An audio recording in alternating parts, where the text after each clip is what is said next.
கர்த்தருக்கு ஸ்தோத்திரம் உண்டாவதாக.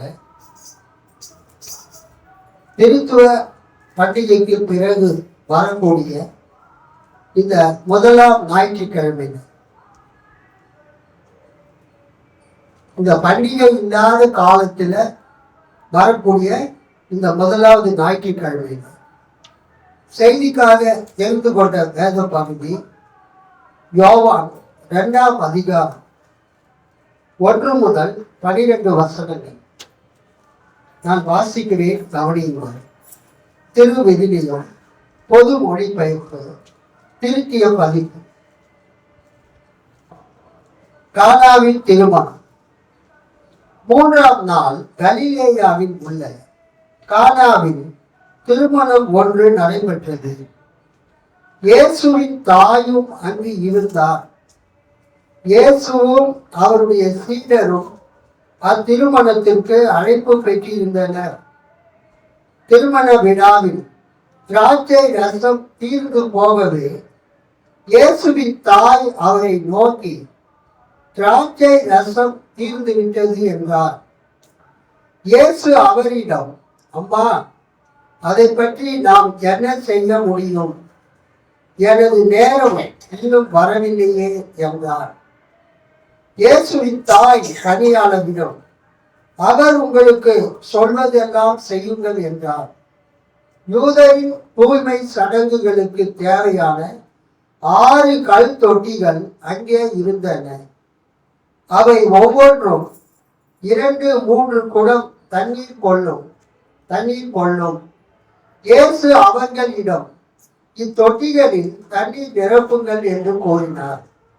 அவர்கள் அவற்றை விளிம்பு வரை நிரப்பினார்கள். பின்பு அவர், இப்போது முகந்து பந்தி மேற்பார்வையாளரிடம் கொண்டு போங்கள் என்று அவர்களிடம் கூறினார். அவர்களும் அவ்வாறே செய்தார்கள். பந்தி மேற்பார்வையாளர் திராட்சை ரசமாய் மாறியிருந்த தண்ணீரை சுவைத்தார். அந்த ரசம் எங்கிருந்து வந்தது என்று அவருக்கு தெரியவில்லை. தண்ணீர் முகர்ந்து வந்த பணியாளருக்கே தெரிந்திருந்தது. ஆகையால் பந்தி மேற்பார்வையாளர் மணமகனை கூப்பிட்டு, எல்லாரும் நல்ல திராட்சை ரசத்தை முதலில் பரிமாறுவர். யாவரும் விருப்பம் போல குடித்த பின்தான் தரம் குறைந்த ரசத்தை பரிமாறுவர். நீர் நல்ல ரசத்தை இதுவரை பரிமாறாமல் ஏன் வைத்திருந்தீர் என்று கேட்டார். இதுவே இயேசு செய்த முதல் அரும் அடையாளம்.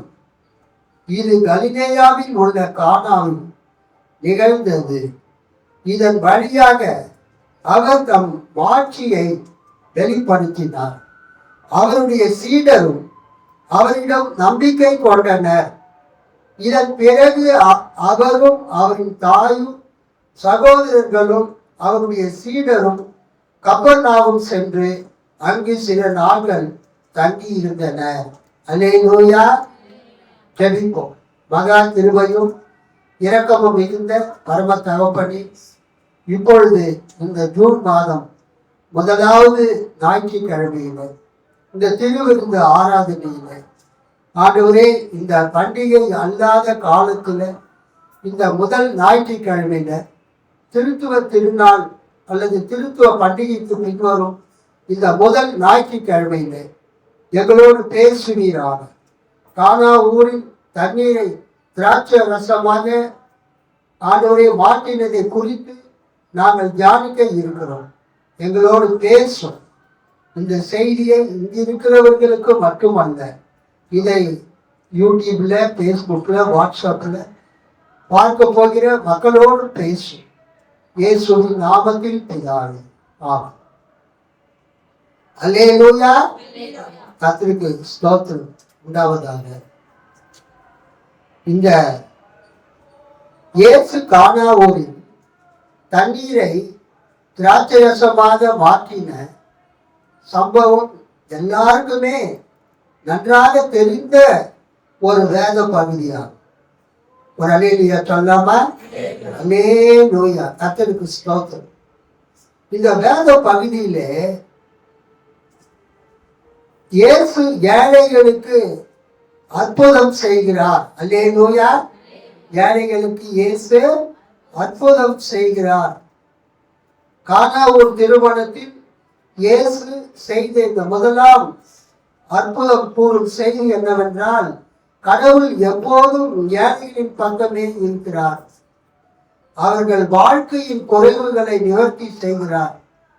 அவர்கள் தேவைகளை சந்திக்கிறார். இயேசு ஏழைகளின் வாழ்க்கையை மாற்றுகிறார், அவர்களை ஆசீர்வதிக்கிறார் என்கிற ஒரு மைய கருத்துள்ள ஒரு வேத பகுதி. அல்லேலூயா, கர்த்தருக்கு ஸ்தோத்திரம். இயேசு இந்த உலகில் பிறந்த அனைவரையும் நேசிக்கிறார். அதில் குறிப்பாக துன்பத்தில் இருக்கக்கூடிய, கஷ்டத்தில் இருக்கக்கூடிய, ஏழ்மையில் இருக்கக்கூடிய மக்கள் மீது இயேசு அதிக கரிசனை உடையவராக இருக்கிறார். இந்த கானா ஊரிலே தண்ணீரை இயேசு திராட்சை ரசமாக மாற்றின நிகழ்ச்சியிலே நாம் என்ன பார்க்கிறோம்? இயேசு நிறமற்ற, சுவையற்ற, மனமற்ற தண்ணீரை நிறமுள்ள, சுவையுள்ள, நல்ல மனமுள்ள திராட்சை ரசமாக மாற்றினதை நாம் பார்க்கிறோம். அல்லேலூயா. அதை போல இன்றைக்கும் இயேசுவை விசுவாசிக்கிறவர்களின் வாழ்க்கையை இயேசு மாற்ற வல்லவராய் இருக்கிறார். கைகளை தட்டி ஆண்டவரை மகிழ்ந்து பார்க்கிறோம்.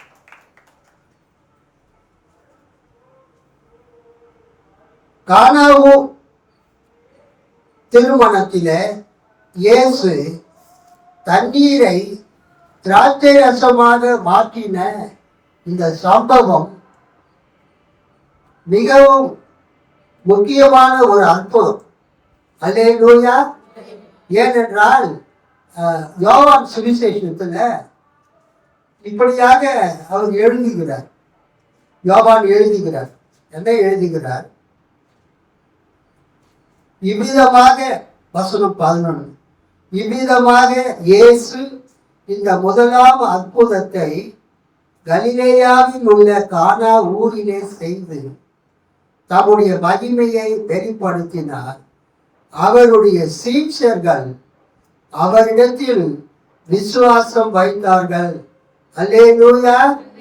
இயேசு பல அற்புதங்களை செய்தார். அதில் இயேசு செய்த முதலாவது அற்புதம் என்னவென்றால், இந்த கானா ஊரிலே இயேசு தண்ணீரை திராட்சை ரசமாக மாற்றினார்.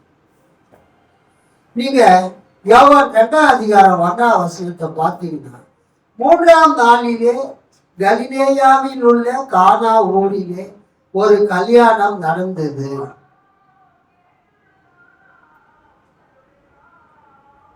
கலிலேயாவில் உள்ள கானா ஊர். ஆக்சுவலா இந்த எப்பொழுதுமே ஒரு வேத பகுதியை நாம் வாசிக்கும் போது அது யார் எழுதுனது, எப்பொழுது எழுதினாரு, எங்கு எழுதப்பட்டது என்பதை நாம் தெரிந்து கொள்வது நல்லது. அல்லேலூயா. ஆக்சுவலா சபையை ஆரம்பித்து 65 வருஷம் பொறுத்து மத்தேயு, மார்க்கு, லூக்கா நற்செய்தி நூல்கள் எல்லாம் எழுதப்பட்ட பிறகு இந்த யோவான் சுவிசேஷம் எபேசுவிலே எழுதப்பட்டது. கிபி 90க்கோ 95க்கோ நடுவில். ஏறத்தாழ 65 வருஷம் பொறுத்து இயேசுவின் அன்பின் சீடனாகிய யோவான் இந்த சுவிசேஷத்தை எழுதுகிறார். இயேசு சிலுவையில் அறையப்பட்டு மரித்து உயிர்த்தெழுந்து அவர் பரலோகத்துக்கு சென்ற பிறகு 65 வருடங்கள் கழித்து இயேசுவை பற்றி ஒரு ஆவிக்குரிய நற்செய்தியை அவர் எழுதுகிறார். அல்லேலூயா. யோவான் சுவிசேஷம் ஒரு spiritual gospel, spiritual good news. மத்தேயு, மார்க்கு, லூக்கா சமநோக்கு நற்செய்தி நூல்கள், சினாப்டிக் காஸ்பல்ஸ். அதிலே கூறப்படாத பல செய்திகளை யோவான் தன்னுடைய நற்செய்தி நூலிலே அவர் சொல்கிறதை பார்த்தோம். இது யோவான் எபேசு பட்டணத்துல ஏறத்தாழ கிபி 90க்கும் 95க்கு நடுவில் சபை ஆரம்பிச்சு 65 வருஷம் பொறுத்து எழுது. அப்படி எழுதும்போது அவர் என்ன சொல்றாருன்னா, இயேசு ஊழியம் செய்த போது அவர் பிரசங்கம் பண்ணாரு, அநேக அற்புத அடையாளங்களும் பண்ணார். எல்லா நற்செய்தி நூல்களிலும் மத்தேயு, மார்க்கு, லூக்கா, யோவான்ல நம்ம என்ன பார்க்கிறோம், words of Jesus, works of Jesus. எல்லா சுவிசேஷங்களிலும் இயேசுவினுடைய வார்த்தைகள் இருக்கிறது, இயேசுவின் பிரசங்கங்கள் இருக்கிறது. அல்லேலூயா. எல்லா சுவிசேஷங்களிலும் இயேசு செய்த அற்புத கிரியைகள் இருக்கிறது, அற்புதங்கள் இருக்கிறது. அது ஷார்ட்டா words and works of Jesus. இயேசுவின் பிரசங்கங்கள், இயேசுவின் வார்த்தைகள், இயேசு செய்த அற்புத செயல்கள், words and works of Jesus. யோவான்லயும் அதே மாதிரி நம்ம பார்த்தோம். யோவான் சுவிசேஷத்துல இயேசு நிறைய அற்புதம் செஞ்சாருன்னு யோவான் எழுதுவார். இந்த கடைசி அதிகாரத்துக்கு முன்னால நீங்க பார்த்தீங்கன்னா யோவான் 21வது அதிகாரம்,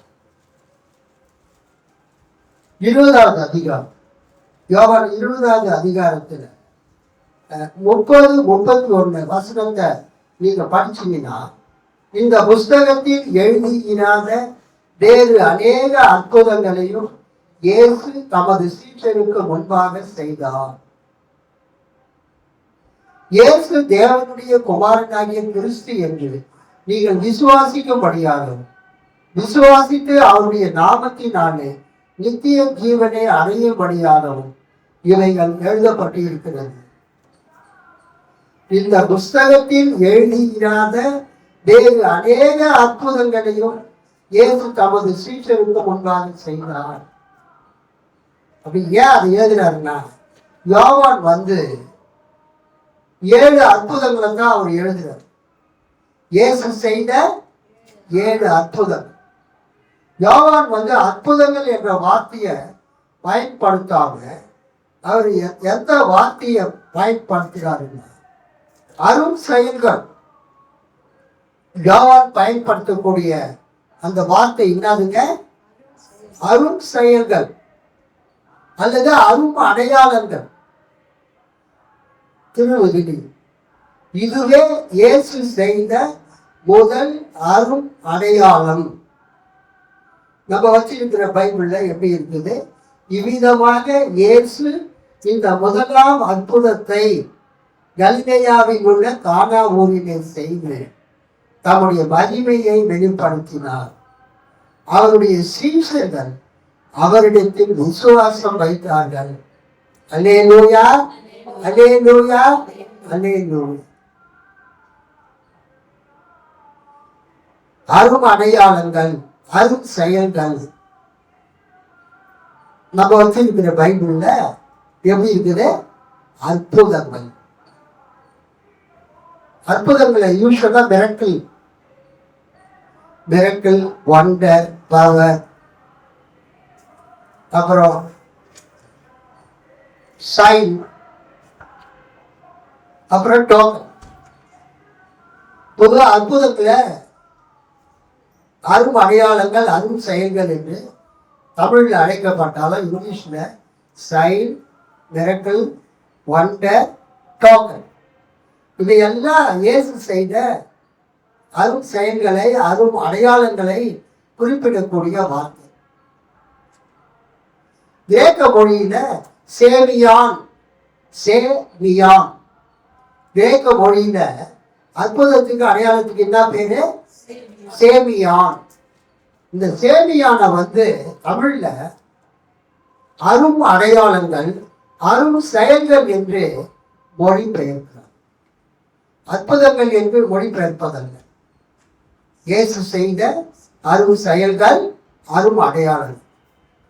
அதுக்கு என்ன அர்த்தம்னா, இயேசு ஒரு அற்புதத்தை செஞ்சு விட்டுடல. அவர் ஒரு அடையாளம், அரும் அடையாளம், ஒரு அரும் செயலை செய்து அந்த செயலுக்கு பின்னால் இருக்கக்கூடிய அந்த பொருளை அவர் விலக்கி கூறுகிறார். அல்லேலூயா. Jesus did a miracle to express and another meaning. இயேசு ஒரு அற்புதத்தை செய்து அந்த அற்புதத்தின் மூலமாக இன்னொரு கருத்தை அவர் வெளிப்படுத்துகிறார். அல்லேலூயா. இயேசு யோவான் சுவிசேஷத்துல 7 அரும் அடையாளத்தை செய்கிறார். அரும் அடையாளங்கள், சைன்ஸ், சேவியான் கிரேக்க மொழியில். எதுக்காகனா, அந்த அரும் அடையாளங்கள் அனைத்தும் தான் தேவனுடைய குமாரன் என்று மக்கள் அறிந்து கொள்ள வேண்டும். அல்லேலூயா.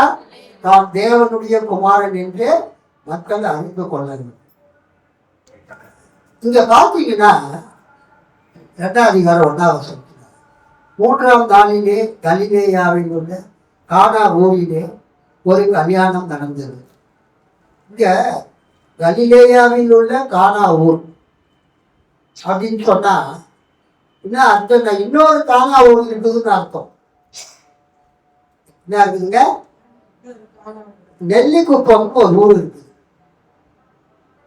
நீங்க இங்க இருந்து அந்த பட்டாபிரம் தாண்டி திருநெல்வேலூர் தாண்டின உடனே நெல்லிக்குப்பம் அப்படின்னு அங்க ஒரு போர்டு இருக்கும். அதே மாதிரி கூடாத்தேரி போன உடனே கூடாத்தேரி அங்க போனீங்கன்னா அங்க நெல்லிக்குப்பம் ரோடுன்னு ஒரு ரோடு இருக்கு. எனக்கு தெரிஞ்சு நெல்லிக்குப்பம் என்பது எங்க இருக்குது? கடலூருக்கு பக்கத்துல டிஐடி சுகர் ஃபேக்டரி அங்க இருக்குது.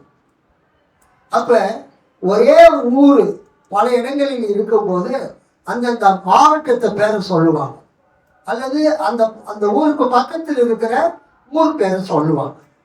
இப்ப கடலூர் மாவட்டத்தில் இருக்கக்கூடிய நெல்லிக்குப்பம், கூடுவாஞ்சேரிக்கு பக்கத்தில் இருக்கக்கூடிய நெல்லிக்குப்பம், அதே மாதிரி திருநெல்வேலூர் பக்கத்தில் இருக்கக்கூடிய நெல்லிக்குப்பம். இப்ப அது மாதிரிதான் யோவான் எழுதுறார். கலிலேயாவில் உள்ள கானா ஊரிலே. இந்த கலிலேயாவில் உள்ள கானா ஊர் எங்க இருக்குதுன்னா நாசரேத்துக்கு பக்கத்துல இருக்குது. அல்லேலூயா.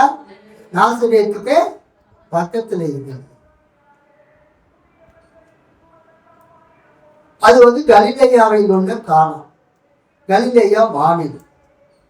பழைய ஏற்பாட்டில கானா என்ற ஒரு ஊரை பற்றி வருது. எங்க வருதுன்னா யோசுவாவின் புஸ்தகத்துல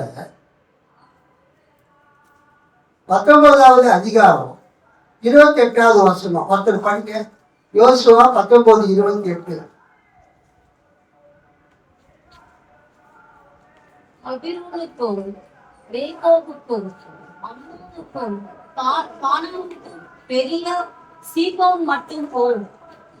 பார்த்தீங்களா? 19:28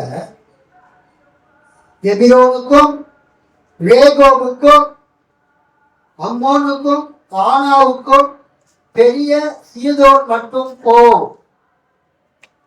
இந்த கானா ஊரு பழைய ஏற்பாட்டுல ஒரு கானா இருக்குது, புதிய ஏற்பாட்டுல ஒரு கானா இருக்கு. புதிய ஏற்பாட்டுல வரக்கூடிய கானா ஊர்ல தான் இயேசு இந்த தண்ணீரை திராட்சை ரசமா மாற்றினார். அது எங்க இருக்குது? இயேசு வாழ்ந்த நாசரேத்துக்கு பக்கத்தில் இருக்குது. நாசரேத்துக்கு கப்பர்நகூம் பக்கத்துல, கலிலேயா கடலுக்கு பக்கத்தில் இருக்குது. அதனால்தான் கலிலேயாவில் உள்ள கானா ஊர். ஆனா பழைய ஏற்பாட்டுல யோசுவா 19:28 ஆசேர் கோத்திரத்துக்கு சொந்தமான தீருக்கு பக்கத்தில் இருக்கிற அந்த தீரு சீதோன் அப்படின்னு ஒரு இடம் இருக்கு. அந்த தீரு பகுதியில இருக்கக்கூடிய ஆசேர் கோத்திரத்தை சேர்ந்த கானா என்கிற ஒரு ஊர் இருந்தது பழைய ஏற்பாடு. அதனால இயேசுவின் காலத்துல இந்த நாசரேத்துக்கு பக்கத்தில் இருக்கிற கானா என்ற ஊர்ல தான் இயேசு இந்த தண்ணீரை திராட்சை ரசமா மாற்றினார். அல்லேலூயா சொல்லாமா? ஸோ அதனால 2 கானா ஊர் இருந்ததுனால பழைய ஏற்பாட்டில் ஒரு கானா ஊர் அது எங்க இருந்தது? தீரு எல்லைக்கு பக்கத்துல ஆசேர் கோத்திரத்தை சேர்ந்த அந்த கானா ஊர் இருந்தது. சரி, இந்த 3ஆம் நாளிலே என்பது எதை குறிக்கிறது? யோவான் இந்த சுவிசேஷத்தை எழுதும் போது இந்த நிகழ்ச்சிகள் எல்லாம் 1ஆம் அதிகாரத்திலிருந்து வருது. 1ஆம் அதிகாரத்துல முதல் நாள் என்ன நடந்தது, 2ஆம் நாள் என்ன நடந்தது என்று யோவான் 1ஆம் அதிகாரத்தில் எழுதப்பட்டிருக்கிறது. 1ஆம் அதிகாரத்துல முதல் 2 நாள் நிகழ்ச்சி முடிந்த பிறகு 3ஆவது நாள் இயேசு என்ன செய்தார் என்கிற, என்ன நடந்தது என்கிற செய்தி இங்க யோவான் 2ஆம் அதிகாரத்தில் எழுதப்பட்டது. அல்லேலூயா சொல்லாமா? சத்தமா? அல்லேலூயா. 3ஆம் நாளிலே என்பது முதல் அதிகாரத்துல 2 நாளை பற்றிய விவரங்கள் கொடுக்கப்பட்டிருக்கிறது. இந்த யோவான் 2ஆம் அதிகாரத்தில் 3ஆம் நாள் விவரங்கள் கொடுக்கப்பட்டது. இந்த 3வது நாளிலே கலிலேயாவில் உள்ள கானாவிலே ஒரு கல்யாணம் நடந்தது. அந்த கல்யாணத்துக்கு இயேசுவின் தாய் அழைக்கப்பட்டிருக்கிறாங்க. அந்த கல்யாணத்துக்கு அந்த அம்மா முன்னாடியே போயிட்டாங்க. அதன் பிறகு இயேசுவும் அவருடைய சீடர்களும் அந்த கல்யாணத்துக்கு அழைக்கப்பட்டிருந்தாங்க. நீங்க பார்த்தீங்கன்னா 12ஆம் வசனத்தை பாருங்க. யோவான் 2:12 படிங்க. அதன் பின்பு அவரும் அவருடைய தாயாரும் அவருடைய சகோதரரும் அவருடைய சீஷரும் கப்பர்நகமுக்கு போய் அங்கே சில நாள் தங்கினார்கள். பார்த்தீங்களா? அந்த கல்யாணம் இயேசுவினுடைய உறவினருடைய கல்யாணம். உறவினருடைய கல்யாணமாய் இருந்ததுனால நம்ம என்ன பார்க்கிறோம்னு சொன்னா, இயேசுவின் தாய் மட்டும் அந்த கல்யாணத்துக்கு போகல, இயேசு மட்டும் அந்த கல்யாணத்துக்கு போகல, இயேசுவின் சீஷர்கள் மட்டும் அந்த கல்யாணத்துக்கு போகல, இயேசுவினுடைய அவரும் அவருடைய தாயாரும் அவருடைய சகோதரரும் அவருடைய சீஷரும் அந்த கல்யாணத்துக்கு என்ன பண்ணியிருந்தாங்க? போய் இருந்தாங்க. அல்லேலூயா சொல்லாமா? அல்லேலூயா. இயேசு பிறந்த பிறகு யோசேப்பும் இயேசுவின் தாயாகிய மரியாளும் இல்லற வாழ்க்கையில் ஈடுபட்டு அவங்க பல பிள்ளைகளை பெற்றிருக்கிறார்கள். அதை நாம் மார்க் 6ஆம் அதிகாரத்தில் பார்க்கலாம். மார்க் 6:3 அந்த ஊர்க்காரங்க, நாசிரியத் ஊர்க்காரங்க சொல்றாங்க, இவன் தச்சன் அல்லவா, மரியாளுடைய குமாரன் அல்லவா, யாக்கோபு, யோசே, யூதா, சீமோன் என்பவர்களுக்கு சகோதரன் அல்லவா, இவன் சகோதரிகளும் இங்கே நம்மிடத்தில் இருக்கிறார்கள் அல்லவா என்று சொல்லி அவரை குறித்து இடரல் அடைந்தார்கள். ஒரு அல்லேலூயா சொல்லாமா? சோ இந்த இயேசுவின் சகோதரர்கள் பிளஸ் இயேசுவின் சகோதரிகள் குடும்பமாக அந்த கானா ஊரில் நடைபெற்ற திருமணத்துக்கு அவங்க சென்றாங்க. அல்லேலூயா. அந்த கல்யாணத்தை முடிஞ்சு அவங்க எங்க கானா ஊர்ல இருந்து கப்பர்நகமுக்கு போய் சில காலம் தங்கி இருந்தார்கள் என்று பார்த்தோம். 2ஆம் வசனம், இயேசுவும் அவருடைய சீஷரும் அந்த கல்யாணத்துக்கு அழைக்கப்பட்டிருந்தார்கள். அதான் பேக்ரவுண்ட். இது அற்புதத்தினுடைய பேக்ரவுண்ட் செட்டிங். 1-2 வசனங்கள் செட்டிங். அதுக்கு அடுத்த வசனம் 3-5 சிச்சுவேஷன் ஆஃப் த நீட். இந்த அற்புதம் செய்யப்படுவதற்கான சூழ்நிலை. எந்த சூழ்நிலையில இயேசு இந்த கானா ஊர்ல தண்ணீரை திராட்சை ரசமாக மாற்றினார். 3-4-5 வசனம்.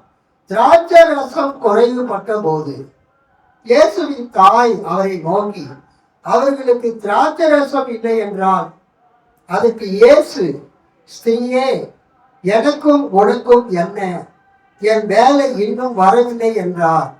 அவருடைய தாய் வேலைக்காரரை நோக்கி, அவர் உங்களுக்கு என்ன சொல்கிறாரோ அதன்படி செய்யுங்கள் என்றார். அல்லேலூயா. ஸோ இந்த 3, 4, 5 வசனங்கள் எதை குறிக்கிறது? இயேசு அந்த அற்புதத்தை செய்ய வேண்டிய சூழ்நிலை என்ன? அல்லேலூயா. இயேசு அந்த கானாவூரில் தண்ணீரை திராட்சை ரசமாக மாற்ற வேண்டிய நிர்பந்தம் என்ன? இயேசு அவரே போய் செஞ்சாரா? எல்லாரும் பாருங்க, என் வல்லமை வெளிப்படுத்துறேன்னு சொன்னாரா? அப்படி அவர் எதுவுமே செய்யல. சுச்சுவேஷன் ஆஃப் த நீட், அந்த தேவையினுடைய சூழ்நிலை, தேவை என்ன? 3 திராட்சை ரசம் குறைப்பட்ட போது அந்த கல்யாணத்துல மிகவும் முக்கியமானது என்னன்னா திராட்சை ரசம். சரி, நம்ம வீட்டில் வந்து சாப்பாடு, சாம்பார், ரசம், மோர், கூட்டு, பொரியல், அப்பளம் இல்லை, அப்புறம் ஊறுகாய், இதெல்லாம் வச்சு நம்ம வெஜிடேரியன் சைவ சாப்பாடு சாப்பிடணும்.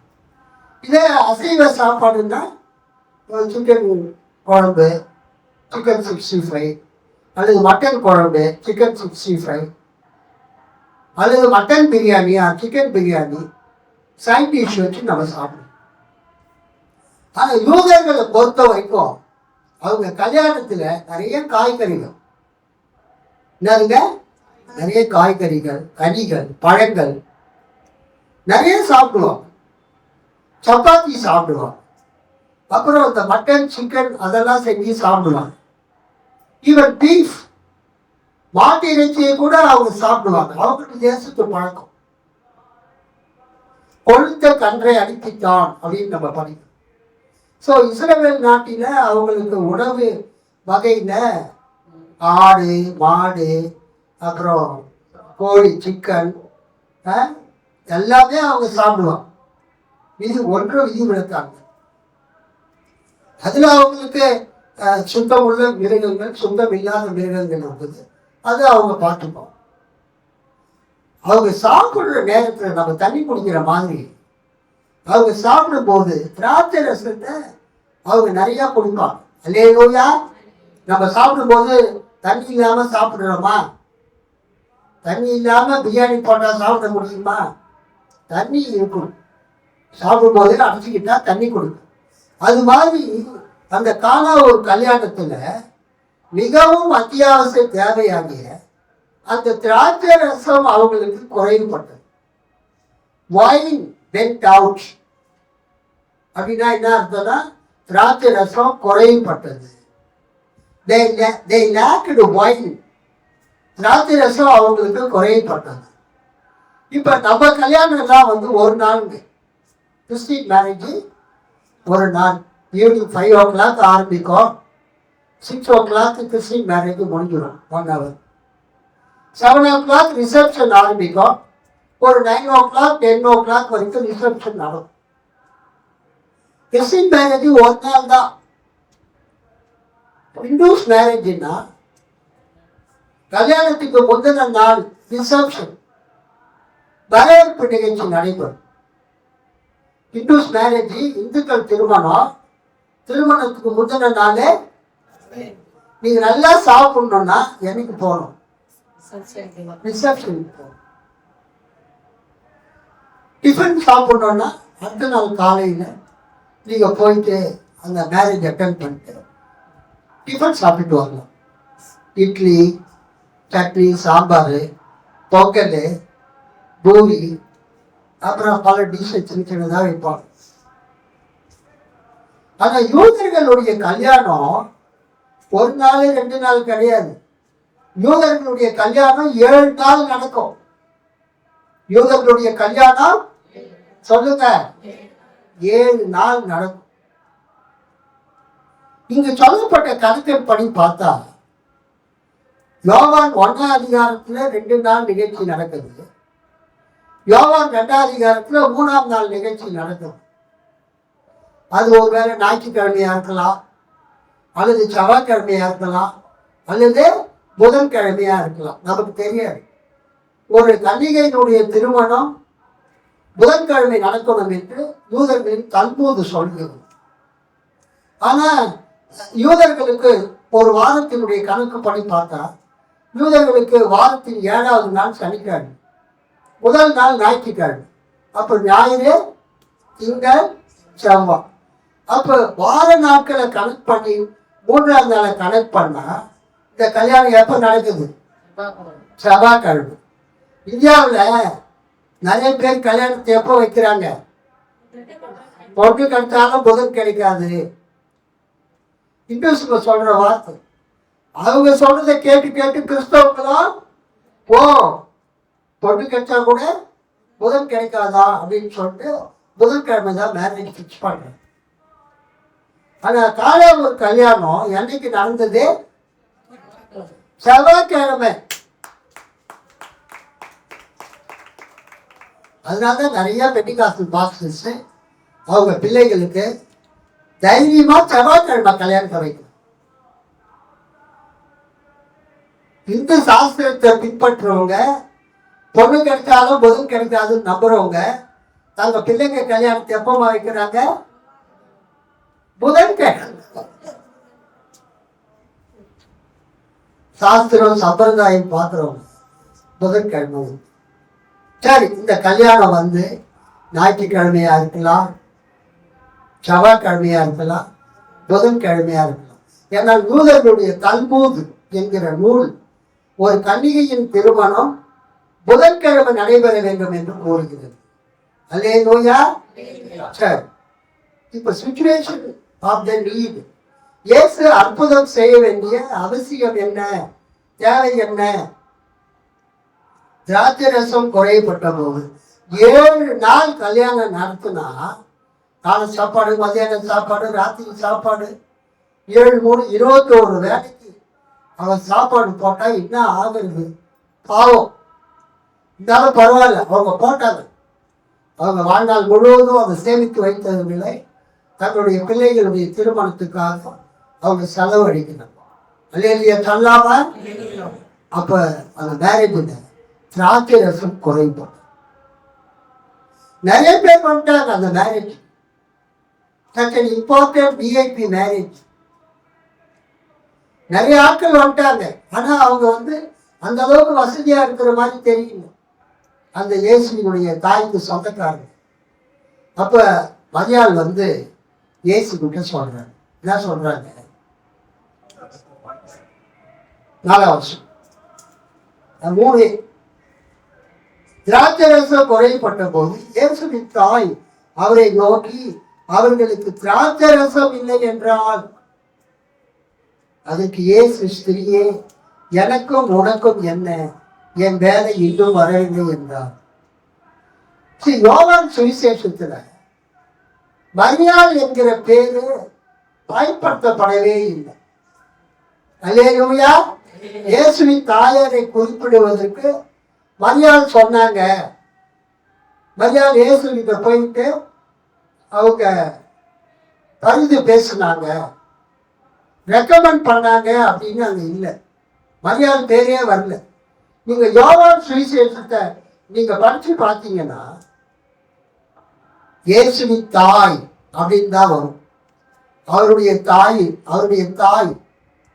அல்லேலூயா. அவருடைய தாய் அவரிடம் அப்படின்னு வரும். The mother of Jesus.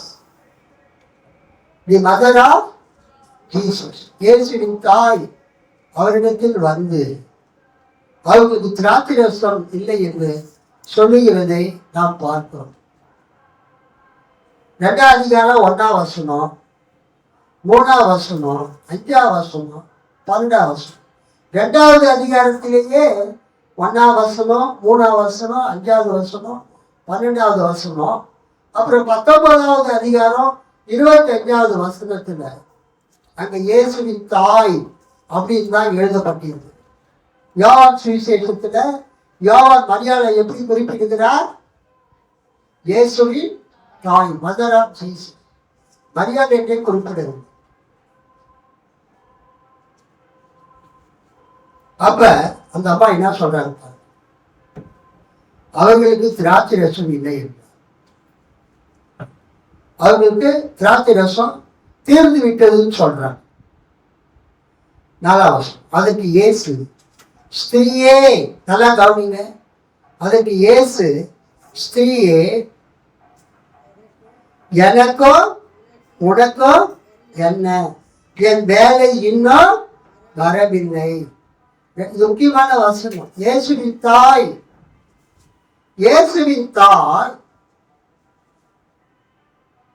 மரியாதை கிட்ட, இயேசுவின் தாய் இயேசு கிட்ட சொல்றாங்க, திராட்சை ரசம் தீர்ந்து விட்டது என்றார். இயேசு அவரிடம், நம்ம வச்சிருக்கிற பைபிள்ல ஸ்திரீயே இருக்குது, ஆனா பொது மொழிபெயர்ப்புல இயேசு அவரிடம், அம்மா, அதை பற்றி நாம் என்ன செய்ய முடியும், எனது நேரம் இன்னும் வரவில்லையே என்றார். ஒரு விஷயத்தை கவனிங்க. பொதுவா பிள்ளைங்க அம்மாவை அம்மான்னு தான் கூப்பிடுவாங்க. அப்பாவை சொல்லுங்க, அப்பான்னு தான் கூப்பிடுவாங்க. பிள்ளைங்க அம்மாவை அம்மான்னு தான் கூப்பிடுவாங்க, அப்பாவை அப்பான்னு தான் கூப்பிடுவாங்க. நைனா, தெலுங்குல நைனா, தன்றி. யூத பிள்ளைங்க அவங்க பேசின அரணைய பாஷைங்க அப்பா, அப்பா, AWBA, அப்பா அப்படின்னு கூப்பிடுவாங்க. அதே மாதிரி அம்மாவையும் அவங்க மம்மி. உங்க பிள்ளைங்க எப்படி கூப்பிடுறாங்க? அம்மா, அம்மா தான். இங்க யாராவது உங்க அம்மாவை மம்மின்னு கூப்பிடுறவங்க இருக்கிறீங்களா? ஓ, இங்கிலீஷ்ல தான் கூப்பிடுங்களா உங்க அம்மாவை? பிறந்த குழந்தையில இருந்து குழந்தையா இருக்கும் போதே மம்மின்னு தான் கூப்பிட்டீங்களா? என்ன அநியாயம் இது? நம்ம பிள்ளைங்களுக்கு அம்மா, பசுமாடு எப்படி கத்துது கண்ணுக்குட்டி?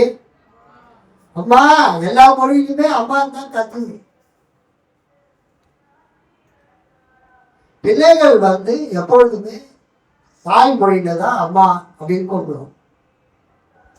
அது உலகத்துல எல்லா நாட்டிலுமே. ஆனா ஏன் இங்க ஒரு டிஃப்ரெண்டா கூப்பிடுறாரு பாருங்க. அம்மாவை பார்த்து என்ன சொல்றாரு? ஸ்திரீயே. அது ஒரு கௌரவ குறைவான வார்த்தை இல்லை. ஆனா அது இயேசுக்கும் அவருடைய தாய்க்கும் இடையிலான அந்த மகன் தாய் என்கிற உறவை சற்று குறைக்கக்கூடிய ஒரு வார்த்தையாக இருக்கிறது. அதை நாம் உணர வேண்டும். சாதாரணமா என்னம்மா, சரிம்மா, நான் செய்யறேம்மா அப்படின்னு அவர் சொல்லவே இல்லை. அவங்க சொன்ன உடனே, அவங்களுக்கு திராட்சை ரசம் தீர்ந்து விட்டதுன்னு சொன்ன உடனே இயேசு என்ன பண்றாரு? ஸ்திரீயே, ஸ்திரீயே, எனக்கும் உனக்கும் என்ன, என் வேலை இன்னும் வரவில்லை. இந்த ஸ்திரீயே என்கிற வார்த்தைக்கு கொடுக்கப்பட்டு இருக்கிற அந்த கிரேக்க வார்த்தை என்னன்னா கைனே. இந்த ஸ்திரீயே என்கிற வார்த்தை இங்கிலீஷ் பைபிள்ல உமன் என்று இருக்கிறது. அதுக்கு கிரேக்க வார்த்தை என்னது? கைனே அல்லது கொனே. அதுக்கு என்ன அர்த்தம்னா, அந்த கைனே அல்லது கொனே என்கிற அந்த கிரேக்க வார்த்தைக்கு என்ன அர்த்தம்னா, அது யாரை குறிப்பிடுன்னா, கல்யாணம் ஆகாத ஒரு கன்னிப்பெண் அர்ஜுனை குறிப்பிடும். அது திருமணமான ஒரு பெண்ணை குறிப்பிடும், மேரிடு உமன். அல்லது கணவனை இழந்த ஒரு கைப்பெண்ணையும் அந்த வார்த்தை குறிப்பிடும், விடோ. ஸோ இயேசு பயன்படுத்தின அந்த வார்த்தை ஸ்திரீயே என்பது அது ஒரு தாய்க்கும் மகனுக்கும் உள்ள நெருக்கத்தை வெளிப்படுத்தக்கூடிய வார்த்தை அல்ல. ஒரு ஸ்திரீயை, ஒரு பெண்ணை மரியாதையோடு கனத்தோடு அழைக்கக்கூடிய வார்த்தை. கை தட்டி ஆண்டவர் வகை பார்த்து.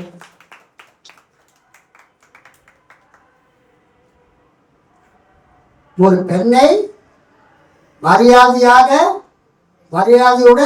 அழைக்கக்கூடிய வார்த்தை கைனே என்ற வார்த்தை ஒரு பெண்ணை மரியாதையாக அழைக்கிற வார்த்தை. அந்த பெண்ணு கன்னி பெண்ணாக இருக்கலாம், திருமணமான பெண்ணாக இருக்கலாம், அல்லது கணவனை இழந்த ஒரு கைப்பெண், ஒரு விதவையாக இருக்கலாம். ஆனால் இயேசு தன் தாயை பார்த்து கைனே குணே அம்மா ஸ்திரீயே என்று அழைத்தார். அல்லேலூயா.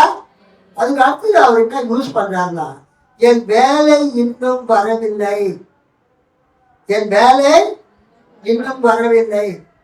யோவான் சுவிசேஷத்தில் மட்டும் இல்லை, மற்ற இடங்களிலும் இந்த ஸ்திரீயே என்ற வார்த்தைக்கு இந்த கைனை என்ற வார்த்தையை பயன்படுத்துகிறாங்க.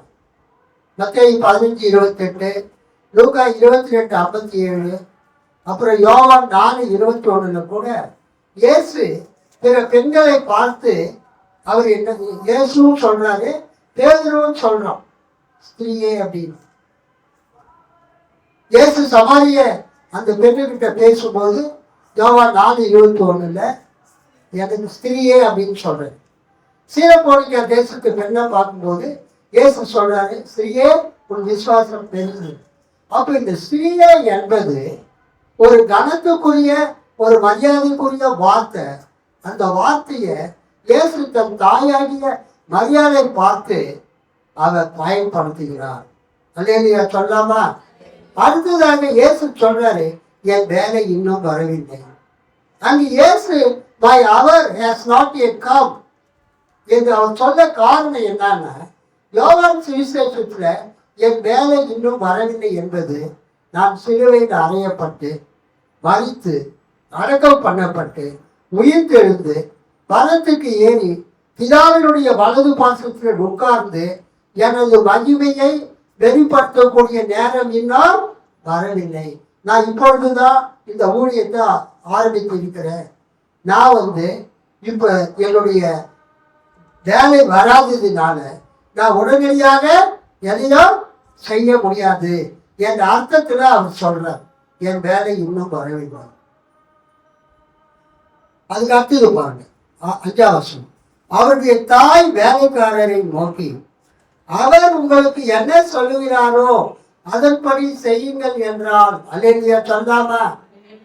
இயேசுவின் தாய் என்ன சொல்றாங்க, மரியாள் அங்க இருந்த வேலைக்காரங்களை பார்த்து, இயேசு உங்களுக்கு என்ன சொல்றாரோ அதை நீங்க செய்யுங்க. கைத்தட்டி ஆண்டோட மகிழ் பற்றலாம். இந்த மரியாள் மூலமாக நமக்கு வரக்கூடிய வார்த்தை என்ன வார்த்தை? இயேசு என்ன சொல்றாரோ அதை நம்ம சொல்லுங்க, செய்யணும். இயேசு சொல்றத நம்ம செய்யணும். உடனே இயேசு பாருங்க, இயேசு என்ன பண்றாரு? கர்த்தருக்கு ஸ்தோத்திரம். இப்பொழுது இயேசு அற்புதம் செய்கிறார். 6-8 யூதர்கள் தங்களை சுத்திகரிக்கும் முறைமையின்படியே ஒவ்வொன்று 2-3 குடம் தண்ணீர் கொள்ளத்தக்க 6 கச்சாடிகள் அங்கே வைத்திருந்தது. இயேசு வேலைக்காரரை நோக்கி, ஜாடிகளிலே தண்ணீர் நிரப்புங்கள் என்றார்.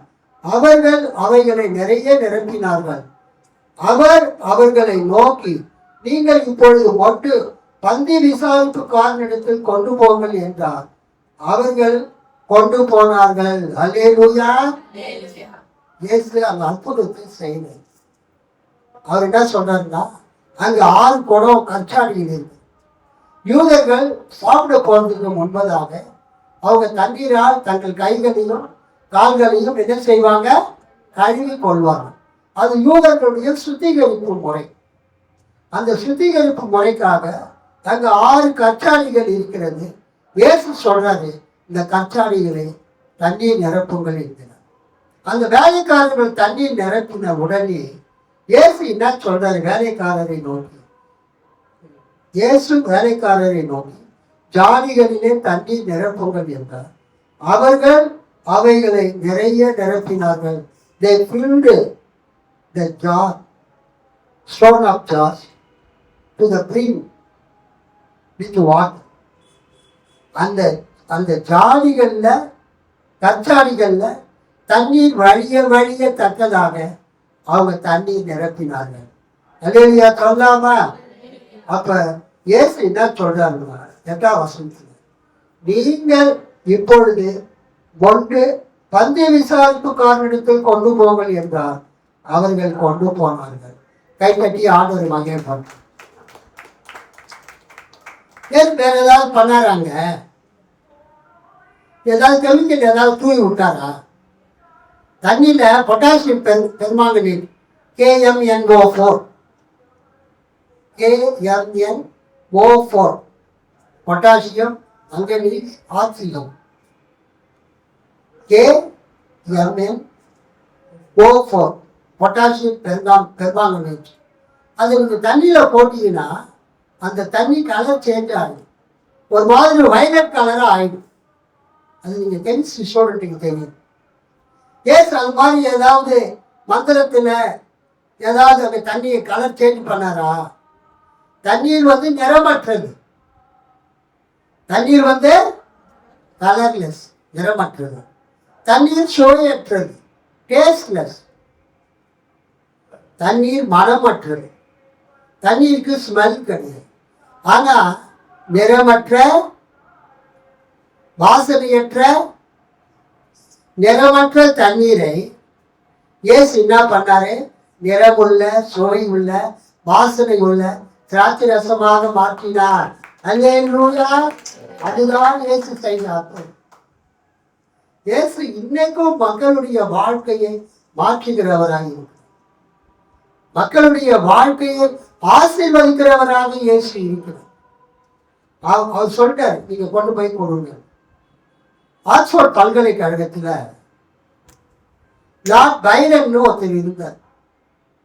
ஆக்ஸ்போர்ட் பல்கலைக்கழகத்தில் சொல்லுங்க, லார்ட் பைரன். அந்த லார்ட் பைரனு ஒரு கட்டுரை எழுதினார் அந்த ஆக்ஸ்போர்ட் பல்கலைக்கழகத்தில். அப்ப எல்லாரும் காணா ஒரு கல்யாணத்தை பற்றி கட்டுரை எழுதும்போது இவன் கட்டுரை எழுதவே இல்லை. கடைசியா கட்டுரை அந்த முடிக்கிற டைம் முடியும் போது ஒரே ஒரு சென்டென்ஸ் எழுதினார் இந்த காணா ஒரு கல்யாணத்தை பற்றி. The water met its master and blessed. The water met its master and blessed.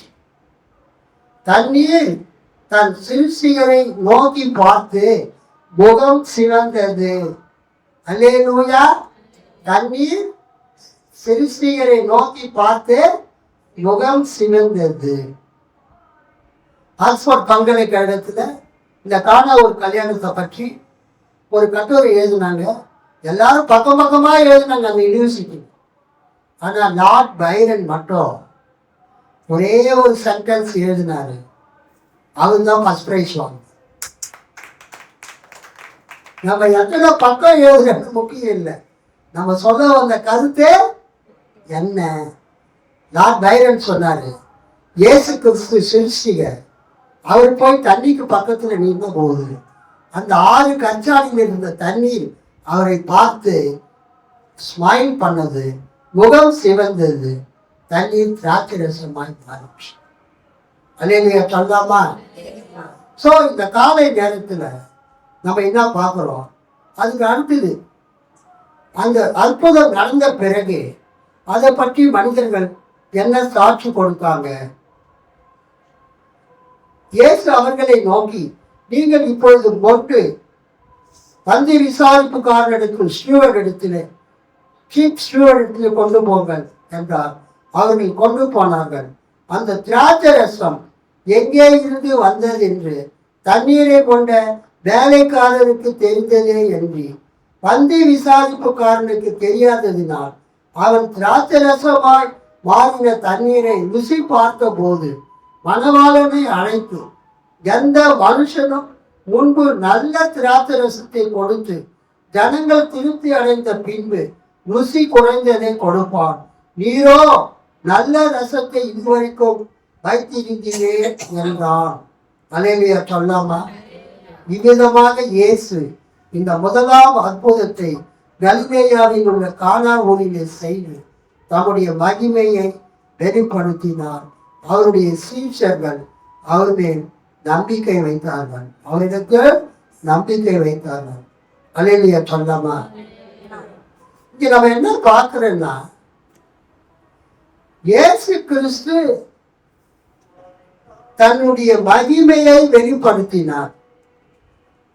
பழைய ஏற்பாட்டில் எங்கெல்லாம் தேவன் தன்னுடைய மகிமையை வெளிப்படுத்தினார் என்று பார்க்கும்போது தேவனுடைய பிரசன்னம் எங்கே வந்தது, தேவனுடைய வல்லமை எங்கே வந்தது என்று பார்க்கும்பொழுது யாத்திராகமம் 24:15-18, யாத்திராகமம் 34:29-35, யாத்திராகமம் 40:34-38 வசனங்களை நாம் பார்த்தால் தேவன் தனது மகிமையை வெளிப்படுத்தின சம்பவத்தை நாம் பார்க்கிறோம். அல்லேலூயா. The Old Testament, God revealed His glory. புதிய ஏற்பாட்டில் இயேசு கானா ஊரில் தனது மகிமையை வெளிப்படுத்தினார். அல்லேலூயா. கர்த்தருக்கு ஸ்தோத்திரம். பழைய ஏற்பாட்டிலே கர்த்தருடைய மகிமை வெளிப்பட்டது, ஜனங்கள் அதை பார்த்தார்கள். புதிய ஏற்பாட்டில கானா ஊரில மற்றும் பல இடங்களிலே இயேசு அற்புத கிரியைகளை, அரும் செயல்களை, அரும் அடையாளங்களை செய்து தனது மகிமையை, மாட்சிமையை வெளிப்படுத்தினார். Jesus revealed His glory. Jesus, அந்த glory கிரேக்க வார்த்தை டாக்ஸா. Jesus revealed His glory to the people, to the disciples. இந்த காலை நேரத்தில் நாம் என்ன பார்க்கிறோம்? யோவான் 2:23, யோவான் 3:2, யோவான் 6:26, யோவான் 20:30 ஆகிய இடங்களிலே இயேசு தனது அரும் செயலை அவர் செய்தார், அரும் அடையாளத்தை செய்தார். அரும் அடையாளங்கள் சைன், மிரக்கல், ஒண்டர், டோக்கன் என்று அழைக்கப்படுகிறது. அடையாளத்துக்கு கிரேக்க வார்த்தை சேமியான். ஸோ இந்த காலை நேரத்தில் பழைய ஏற்பாட்டில் மோசே தண்ணீரை இரத்தமாக மாற்றினார். யாத்திராகமம் 7:20 மோசே நைல் நதியின் தண்ணீரை என்னவா மாற்றினாரு? ரத்தமா மாற்றினார். யாத்திராகமம் 7:20. அதே மாதிரி மோசே அந்த மாறாவில் கசப்பான தண்ணீரை மதுரமான தண்ணீராய் மாற்றினார், இனிமையான தண்ணீராய் மாற்றினார். யாத்திராகமம் 15:25. அதே மாதிரி எலிசாவும் கசப்பான தண்ணீரை சுவையுள்ள தண்ணீராய் மாற்றினார். 2 ராஜாக்கள் 19:22. பழைய ஏற்பாட்டில் மோசே தண்ணீரை ரத்தமாக மாற்றினார். பழைய ஏற்பாட்டு யாத்திராகமத்தில் மோசே என்ன செய்தார்? மாறாவின் தண்ணீரை மதுரமான இனிமையான தண்ணீராக, கசப்பான தண்ணீரை இனிமையான தண்ணீராய் மாற்றினார். எலிசா தீர்க்கதரிசி 2 ராஜாக்கள் 19:22 கசப்பான தண்ணீரை சுவையுள்ள தண்ணீராய், குடிக்கக்கூடிய தண்ணீராய் மாற்றினார். இயேசு கிறிஸ்து அது மாதிரி எதுவும் பண்ணல. இயேசு சாதாரண தண்ணீர், நிறமற்ற, மனமற்ற, சுவையற்ற தண்ணீரை நிறமுள்ள, மனமுள்ள, சுவையுள்ள திராட்சரசமாக மாற்றினார். அல்லேலூயா. Only God can perform this miracle. கடவுள் மட்டும்தான் இந்த அற்புதத்தை செய்ய முடியும். இந்த அருமையான நாளிலே இயேசுவினுடைய சீடர்கள் இயேசு செய்த அற்புதத்தை பார்த்து அவர் மேல் விசுவாசம் வைத்தார்கள். இன்றைக்கு காலை நேரத்தில் கூட இயேசு உங்கள் வாழ்க்கையில, என் வாழ்க்கையில அற்புதங்களை செய்யக்கூடியவராக, உங்கள் வாழ்க்கையை மாற்றக்கூடியவராக இயேசு இருக்கிறார். எத்தனை பேர் விசுவாசிக்கிறீர்கள்? அல்லேலூயா. God bless you all. Amen.